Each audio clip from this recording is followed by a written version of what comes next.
गरुड़ पुराण की कथा आती है कि यमराज जी एक तोता को देख के हंस गए। तो तोता बोला कोई और हंस जाए तो बात बनेगी, यमराज हंस रहा है। तोते के मित्र थे गरुड़ जी, भगवान के वाहन। तो अपनी पहुंच लगाते हैं ना लोग, जब संकट में आते हैं तो अपनी पहुंच लगाते हैं, जैक लगाते हैं, हाथ पांव फड़ाते हैं। गरुड़ जी को कहा कि भैया तुम कैसे भी एक काम करवा दो। बोले क्या?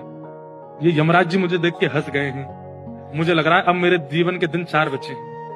तुम कैसे भी भगवान से कहकर के मेरी जो जीवन अवधि है उसको बढ़वा दो, क्योंकि मुझे पता है कि ये यमराज जी तभी हंसते हैं जब किसी को उठाना होता है। गरुड़ जी बोले भगवान से बाद में बात करूंगा, पहले तुम मेरे पास आओ, बैठो मेरी कमर पे। गरुड़ जी उड़ा करके उनको 7 समुद्र पार एक गुफा में ले गए और वहां भीतर ले जाकर के छोड़ दिया। बोले यहाँ रहो, यहाँ कोई नहीं आएगा, और ये 2-4-10 दिन यहीं बैठे रहना, सब ठीक हो जाएगा अपने आप। और मैं जाके भगवान, मैं यमराज जी से बात करता हूँ, भगवान को छोटे काम के लिए क्यों बोलना, मेरी पहुंच तो सब जगह है। मैं भी रसातल में जाके यमराज जी से कहता हूँ तुझको नहीं लेके जाएंगे, ठीक है? तोता बड़ा खुश हुआ, बहुत बढ़िया है, मैं यहीं रह लूंगा 4-5 दिन। यमराज जी के पास गए सीधे गरुड़ जी। गरुड़ जी तो भगवान के वाहन है, सब खड़े होते हैं, उनको देख के यमराज जी बोले आइए आइए। कैसे आए? बोले हम बस एक बात कहने आए हैं, फिर हमको जाना है वैकुंठ। हमारा एक मित्र है तोता, वहां का, उसका ये नाम है। बोले अच्छा, तुम उसको देख के हंस गए थे परसों, क्यों हंसे थे? कोई योजना बन रही हो तो मत बनाना।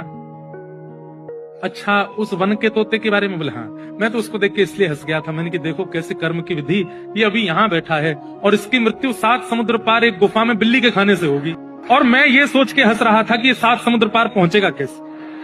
तभी यमराज जी बोले देखो देखो आ गया। पीछे देखा तो उस तोते की आत्मा आ रही थी, मर गया। गरुड़ जी बोले मैं ही छोड़ के आया था इसे। आप कौन से जन्म का अब भोग रहे हो आपको नहीं पता है भैया, वो नहीं टल सकती है। इसलिए प्रसन्न रहो, नाम जपो, कथा सुनो।